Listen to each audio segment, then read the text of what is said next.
Good morning बच्चों। Class 9th NCERT maths में मैं आपको चैप्टर नंबर 4 कंप्लीट करा चुका था। आज हम चैप्टर नंबर 5 पढ़ने वाले हैं और चैप्टर नंबर 5 आपका है यूक्लिड विभाजन।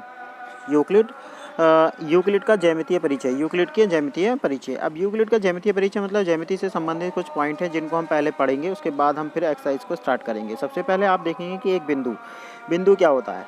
एक बिंदु वह होता है जिसका कोई भी भाग नहीं होता। बिंदु का मतलब होता है कि अगर हम कोई भी पेन लें और एक पेन को इस तरीके से रख दें तो वही बिंदु होता है। इस बिंदु में ना तो लंबाई होती है, ना तो चौड़ाई होती है और ना ही मोटाई होती है, इसलिए इसे हम बिंदु कहते हैं। फिर आती है एक रेखा। रेखा किसे कहते हैं? रेखा एक सीधी रेखा होती है इस टाइप से, इसको हम रेखा कहेंगे। ठीक है, इस रेखा का कोई भी ओर छोर नहीं होता, इसको हम एक रेखा से एल से प्रदर्शित कर सकते हैं। एल फॉर लाइन होती है। ठीक है, इसमें केवल लंबाई होती है, चौड़ाई नहीं होती। इस रेखा के एक सिरे के बिंदु होते हैं। एक रेखा के सिरे के बिंदु होते हैं। अगर हम रेखा की बात करें तो एक रेखा के सिरे के बिंदु होते हैं। यानी हम बात करें तो रेखा ये आपका एक सीधी रेखा होती है और किरण की बात करेंगे तो एक तरफ आपका बिंदु होगा और रेखाखंड की बात करें तो दोनों तरफ बिंदु होंगे। यानी रेखा में कोई बिंदु नहीं होते। ठीक है, और किरण में एक तरफ बिंदु होता है और एक तरफ आपका तीर का चिन्ह होता है। और अगर रेखाखंड की बात करें इसमें दोनों तरफ क्या होते हैं? बिंदु होते हैं। ठीक है, सीधी रेखा जो स्वयं पर बिंदुओं के साथ सपाट रूप से स्थित होती है। कहने का मतलब ये है कि अगर हम कुछ बिंदु बना देते हैं इस तरीके से और इन बिंदुओं को आपस में मिलाते हुए एक लाइन खींच देते हैं तो ये एक सीधी रेखा कहलाती है। फिर आता है पृष्ठ। पृष्ठ क्या होता है? जैसे कि आप देखते हैं कोई भी एक बॉक्स होता है, उस बॉक्स का एक पृष्ठ होता है जिसको ज़मीन पर रखने पर पूरा सतह जो है वो ज़मीन से इस तरीके से अगर हम देखें तो इस बॉक्स को एक नीचे की सतह पर रखा गया तो नीचे का जो सतह है ये पूरी तरह क्या है, ये समतल से आपकी टच हो रही है, छू रही है, तो इसको हम पृष्ठ कहेंगे। इसका एक पृष्ठ है। अगर इसको हम पलट कर रख देते हैं तो ऊपर का ये दूसरा पृष्ठ होगा। ठीक है, तो ये पृष्ठ कहलाता है जो समतल होता है। ठीक है, उसके बाद आता है पृष्ठ के किनारे। पृष्ठ के किनारे कौन से होते हैं? जैसे कि आप देखते हैं कि कोई भी पृष्ठ है, जैसे कि कोई भी प्लेट हो सकती है, ये चौकोर आयताकार एक टुकड़ा हो सकता है इस तरीके से, कोई भी एक प्लेट टाइप की है, इसकी कुछ मोटाई हो सकती है इस तरीके से। ठीक है, जैसे कि कोई प्लाई का टुकड़ा हो सकता है। ठीक है, तो ये क्या है? ये इसका किनारा हो गया। पृष्ठ के क्या है? ये किनारे हैं। ठीक है, उसके बाद आता है एक समतल यानी प्लेन सरफेस। ऐसा पृष्ठ जो स्वयं पर सीधी रेखाओं के साथ सपाट रूप से स्थित होता है। जैसे कि आप पेन की कॉपी होती है तो पेन की कॉपी का पेज होता है। कॉपी के पेज अगर हमारे पास दे रखा है तो उस पेज पर अगर कुछ लाइनें खींची हैं तो ये एक समतल पर लाइनें खींची हुई है। ये लाइनें आपकी एक दूसरे को प्रतिच्छेदित भी कर सकती हैं, लेकिन इनका जो तल होगा वो एक ही तल में कहलाएंगी, यानी एक ही समतल में कहलाती हैं, जिसमें लंबाई और चौड़ाई होती है। उसके बाद यहाँ पर कुछ अवधारणाएं यूक्लिड से संबंधित, जिसमें सबसे पहले दे रखा अभिधारणा नंबर 1। एक बिंदु से एक अन्य बिंदु तक सीधी रेखा खींची जा सकती है। एक बिंदु से एक अन्य बिंदु तक सीधी रेखा खींची जा सकती है। अगर हम सीधी रेखा की बात करें तो अगर हमने दो बिंदु ले रखे हैं, 1 और 2, और दोनों बिंदु को आपस में मिला दें तो इसे हम क्या कहेंगे? एक सीधी रेखा कहेंगे। ठीक है, नंबर 2। दूसरी अवधारणा आती है आपकी एक शांत रेखा को अनिश्चित रूप से बढ़ाया जा सकता है। यानी अगर एक रेखा की बात करें, जैसे कि हमने एक रेखा खींच दी, अब इसमें एक तरफ एरो लगा, इधर भी एरो लगा होता है। इस एरो का मतलब होता है इसे कितना भी बढ़ाया जा सकता है जितनी हमारी आवश्यकता है। ठीक है, तो ये शांत रेखा है, इसको अनिश्चित रूप से हम कितना भी दोनों तरफ को बढ़ा सकते हैं क्योंकि ये रेखा है। और रेखा खंड जो होता है उसमें बिंदु होते हैं, अंत बिंदु और प्रारंभिक बिंदु, इसको हम बढ़ा नहीं सकते क्योंकि रेखाखंड होते हैं। इसका एक बिंदु है तो इसका एक बिंदु बी होता है, लेकिन रेखा में कोई बिंदु नहीं होता, इसमें एरो लगे होते हैं, तीर के चिन्ह, जिनको हम कितना भी बढ़ा और घटा सकते हैं। किसी भी को केंद्र मानकर एक त्रिज्या एक वृत्त खींचा जा सकता है। किसी को केंद्र मानकर किसी त्रिज्या से एक वृत्त खींचा जा सकता है। यानी कहने का मतलब अगर हम प्रकार लें और एक बिंदु ले लें, इस बिंदु पर प्रकार रखकर और एक पेंसिल में कुछ दूरी भरकर हम एक वृत्त खींच सकते हैं। ठीक है, कहीं भी एक बिंदु ले लें और किसी भी त्रिज्या का एक वृत्त खींच सकते हैं, छोटा या बड़ा। अभी वृत्त बड़ा है, छोटा हो सकता है, और भी बड़ा हो सकता है, इससे और भी छोटा हो सकता है। ठीक है, तो ये सब क्या खींच सकते हैं? वृत्त। लेकिन बिंदु क्या है? केवल एक, जिसको हमने क्या बनाया? केंद्र माना है। सभी समकोण एक दूसरे के बराबर होते हैं। समकोण का मतलब होता है 90 डिग्री का कोण। अगर 90 डिग्री के कोण की अगर हम बात करें तो एक आपकी स्टैंडिंग लाइन होती है, एक आपकी स्लिपिंग लाइन होती है, यानी एक सीधी खड़ी रेखा होती है और एक क्षैतिज रेखा होती है जिसको हम ऊर्ध्वाधर रेखा कहते हैं और इसको हम क्षैतिज रेखा कहते हैं। ये दोनों एक दूसरे पर कितने का कोण बनाती है? 90 का, और इसे हम कहते हैं समकोण। तो एक दूसरे के बराबर होते हैं। अब समकोण त्रिभुज आप चाहें इधर को बना लो या दाईं ओर को बना लो या बाईं ओर को बना लो, दोनों के एंगल की माप क्या रहेगी? 90-90 रहेगी। ठीक है, अवधारणा नंबर 5।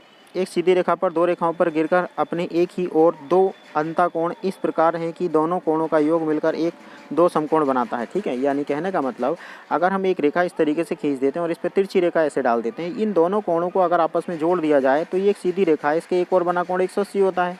इसका मतलब इन दोनों कोणों का योगफल 180 होगा। 180 का मतलब होता है 90 + 90 यानी 2 समकोण। ठीक है। तो किसी भी रेखा के एक और बने दोनों कोणों का योगफल जो होता है वो दो समकोण यानी 180 के बराबर होता है। ठीक है, ये अवधारणा थी यूक्लिडियन रिलेटिव। तो चलिए हम पहुंचते हैं एक्सरसाइज नंबर 5.1 पर, जिसमें पहला प्रश्न दे रखा है निम्नलिखित कथनों में से कौन से कथन सत्य हैं और कौन से असत्य हैं। ठीक है, पहला बिंदु दे रखा है एक बिंदु से होकर केवल एक ही रेखा खींची जा सकती है। ये कथन हमारा असत्य है। क्यों? क्योंकि एक बिंदु से लेकर हम एक से अधिक रेखाएं खींच सकते हैं। जैसे कि एक बिंदु हमने एक रेखा खींच दी, दूसरी रेखा खींच दी, तीसरी रेखा खींच दी, चौथी, पांचवी, छठी, हम कितनी भी रेखाएं इस बिंदु से होकर खींच सकते हैं। तो पहला कथन हमारा क्या हो गया? गलत हो गया। दूसरा दिया है दो बिंदु भिन्न बिंदुओं से होकर जाने वाली असंख्य रेखाएं खींची जा सकती हैं। गलत। अगर हमने दो बिंदु ले लिया और दोनों बिंदु को मिला दिया तो एक रेखा हो गई, दोबारा मिलाएंगे तो फिर यही रेखा होगी, तीसरी बार मिलाएंगे तो फिर यही रेखा होगी, यानी एक ही रेखा हम खींच सकते हैं, एक से ज़्यादा नहीं खींच सकते। ठीक है, अगर हम एक से ज़्यादा खींचेंगे तो एक बिंदु से तो होकर जाएगी, लेकिन वो दूसरे बिंदु से होकर नहीं जाएगी। पॉइंट नंबर 3, एक शांत रेखा दोनों ओर अनिश्चित रूप से बढ़ाई जा सकती है। ये बात सही है। ठीक है, तो रेखा क्या होता है? रेखा के दोनों ओर तीर का चिन्ह लगा होता है। इस तीर का मतलब होता है इसके कोई भी ओर छोर नहीं होता, यानी सिरे नहीं होते, इसे कितना भी बढ़ाया जा सकता है। ये आपका सही है। यदि दो वृत्त बराबर हैं तो उनकी त्रिज्याएं बराबर होती हैं।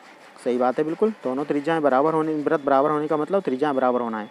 आकृति में यदि ए बी बराबर पी क्यू हो, पी क्यू बराबर एक्स वाई हो और ए बी बराबर एक्स वाई होगा, हाँ बिल्कुल होगा, क्योंकि इन दोनों में एक चीज़ कॉमन आ रही है। जैसे कि हम कह सकते हैं कि ए जो है वो बी की क्लास में पढ़ता है और बी जो है वो सी की क्लास में पढ़ता है, तो तीनों एक ही क्लास में हो गए। इसका मतलब तीनों क्या हो गए? क्लासमेट हो गए। ठीक है, तो इसी तरीके से ए बी पी क्यू के बराबर है और पी क्यू एक्स वाई के बराबर है, इसका मतलब ए बी एक्स वाई के बराबर होगा। क्वेश्चन नंबर 2, निम्नलिखित पदों में से प्रत्येक की परिभाषा दीजिए। क्या इनके लिए कुछ ऐसे पद हैं जिनकी परिभाषित करने की आवश्यकता है? वे क्या हैं और इन सभी के लिए परिभाषित कर पाएंगे? समांतर रेखाएं, ऐसी दो रेखाएं जिनके बीच कोई भी बिंदु उभयनिष्ठ ना हो, समांतर रेखाएं कहलाती हैं। ठीक है, पहली परिभाषा क्या है? समांतर रेखाएं, ऐसी दो रेखाएं जिनके बीच की दूरी हमेशा क्या होती है? बराबर होती है। जैसे कि आपने रेल की पटरियां देखी होंगी, तो रेल की पटरियां जो होती हैं एक दूसरे के समांतर होती हैं। क्यों? क्योंकि इनके बीच की दूरी कभी भी कम या ज़्यादा नहीं होती, समान रहती है और वो एक दूसरे को कभी भी प्रतिच्छेदित नहीं करती, यानी कोई भी बिंदु ऐसा नहीं होता जो दोनों रेखाओं पर स्थित हो। फिर आता है आपका लंब रेखा। लंब रेखाओं का मतलब होता है एक आपकी खड़ी लाइन और एक आपकी पड़ी लाइन, जिसको हम स्लीपिंग और स्टैंडिंग लाइन बोलते हैं, जिनके बीच में 90 डिग्री का कोण बनता है। तो ये क्या होती हैं? आपकी लंब रेखाएं।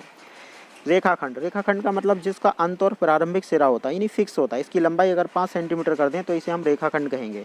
इसे हम 5 सेंटीमीटर से ज़्यादा नहीं बढ़ा सकते। इसका एक बिंदु ए कहलाएगा, दूसरा बिंदु आपका बी कहलाएगा। वृत्त की त्रिज्या, वृत्त की त्रिज्या क्या होती है? अगर हम एक वृत्त बना देते हैं तो हम सबसे पहले प्रकार का एक पॉइंट रखते हैं बिंदु पर और पेंसिल को रखते हैं कुछ दूरी पर और एक वृत्त इस तरीके से बना देते हैं। तो केंद्र से परिधि तक की जितनी ये दूरियां जो होती हैं ये आपकी त्रिज्या होती हैं, ये हमेशा समान होती है। यानी केंद्र से परिधि तक की दूरी हमेशा क्या होती है? समान होती है और इसे हम क्या कहते हैं? वृत्त की त्रिज्या कहते हैं। वर्ग, वर्ग क्या होता है? वर्ग मतलब एक ऐसा चतुर्भुज जिसकी चारों भुजाएं क्या हो? बराबर हों। ठीक है, इस तरीके से चार भुजाएं बना दी, चारों का कोण क्या है? ये समकोण होते हैं और चारों भुजाएं क्या होती हैं? बराबर होती हैं, इसको हम वर्ग बोलते हैं। ठीक है, प्रश्न नंबर 3, नीचे दी गई दो अवधारणाओं पर विचार कीजिए। दो भिन्न ए और बी दिए गए रहने पर एक तीसरा बिंदु सी ऐसा विद्यमान है जो ए बी के बीच स्थित होता है। तो अवधारणा क्या है? माने कि ए बी एक रेखाखंड है, ए बी के बीच में असंख्य बिंदु हो सकते हैं, एक नहीं असंख्य बिंदु। मान लीजिए हमने एक बिंदु ये लिया, एक बिंदु ये लिया, दोनों को आपस में मिला दिया। अब इस रेखा पर ना जाने कितने बिंदु यहाँ पर हम दिखा सकते हैं, असंख्य बिंदु, एक दो नहीं बल्कि ना जाने कितने बिंदु हम इस रेखा पर दिखा सकते हैं। दूसरा, यहाँ कम से कम ऐसे 3 बिंदु विद्यमान हैं कि भी एक रेखा पर स्थित नहीं है।